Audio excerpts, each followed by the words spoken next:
আসসালামু আলাইকুম ওয়া রাহমাতুল্লাহি ওয়া বারাকাতুহু নাহমাদুহু ওয়া নুসাল্লি আলা রাসূলিহিল কারীম আম্মা বা'দ ফাআউযু বিল্লাহি মিনাশ শাইতানির রাজীম ওয়া লিতুকমিলুল ইদ্দাতা ওয়া লিতুকাব্বিরুল্লাহা আলা মা হাদাকুম ওয়া লাআল্লাকুম তাশকুরুন সাদাকাল্লাহুল মাওলানাল আযীম। সম্মানিত দ্বীনী ভাই ও বন্ধুরা, মহান রব্বুল আলামিনের দরবারে অসংখ্য গণিত শুকর এবং সুজুদ যে আল্লাহ রব্বুল আলামিন আমাদেরকে সত্য দ্বীনের অনুসারী বানাইছেন।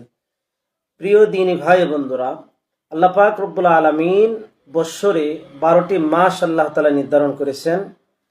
ইসলামী শরিয়াত সমস্ত বিধিবিধানই চাঁদের হিসাবের সাথে সম্পৃক্ততা।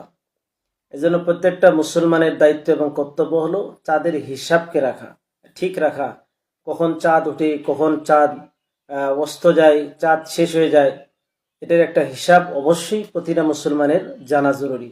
প্রিয় দিনী ভাই বন্ধুরা, আমাদের সমাজের ভিতরে বা আমরা শুধুমাত্র রমজান মাস অর্থাৎ শাওয়াল মাস এবং রমজান মাসের চাঁদ এবং জিলহজ মাসের চাঁদগুলোই কি আমরা দেখি, অথচ প্রত্যেকটি মাসের চাঁদকে দেখা এবং চাঁদের হিসাব রাখা, কারণ বিভিন্ন আমল চাঁদের হিসাবে আমাদের সমস্ত আমলগুলো নির্ধারণকৃত।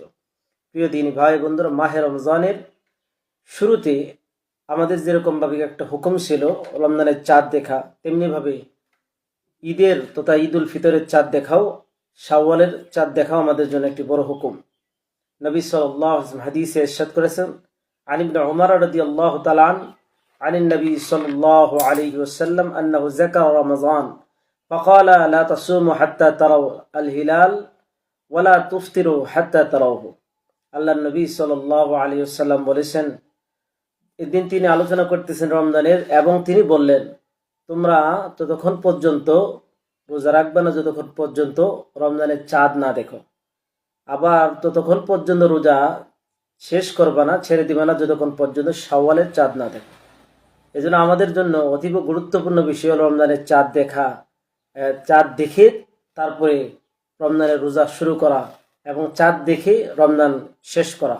শাওয়ালের প্রথম দিন তথা শাওয়ালের চাঁদ অবশ্যই আমাদের জন্য দেখা প্রয়োজন। প্রিয় দিনী ভাই বন্ধুরা, বর্তমান অবস্থা অনুযায়ী বিভিন্ন দেশেই, প্রত্যেক দেশেই চাঁদ দেখার জন্য আলাদা ব্যবস্থাপনা আছে। আমাদের দেশেও চাঁদ দেখার তথা হেলাল কমিটি আছে, তারা তো দেখবেই, তাদের উপর আস্থা রাখা যায়, অসুবিধা নেই। কিন্তু তারপরও আল্লাহ রাসূল সাল্লাল্লাহু আলাইহি ওয়াসাল্লাম বড় একটা সুন্নাহ, হারিয়ে যাওয়া সুন্নাহ, এই বিষয়টা অতীব গুরুত্বপূর্ণ। আমরা চেষ্টা করব অবশ্যই সচক্ষে নিজ চোখে চাঁদকে দেখার জন্য।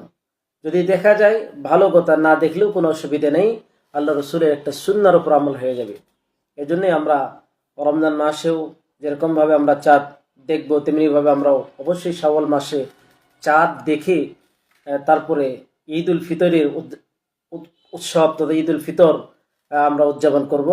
আল্লাহ পাক রব্বুল আলামিন অবশ্যই রসুল করিম সাল্লাল্লাহু আলাইহি ওয়াসাল্লামের মাধ্যমে যে সুন্দর দিক নির্দেশনা দিয়েছেন, সেটা আমাদের পালনীয় অবশ্যই কর্তব্য। প্রিয় দিনী ভাই বন্ধুরা, এজন্যই আমরা অবশ্যই চাঁদ দেখব। সেই সাথে চাঁদ দেখার, নতুন চাঁদ দেখার একটা দোয়া রাসূল করিম সাল্লাল্লাহু আলাইহি সাল্লাম তিনি হাদিসে আমাদেরকে জানিয়ে দিয়েছেন, আল্লাহুম্মা আহিল্লাহু আলাইনা বিল আমনি ওয়াল ঈমান ওয়াস সালামাতি ওয়াল ইসলাম রাব্বি ওয়া রাব্বুকাল্লাহ।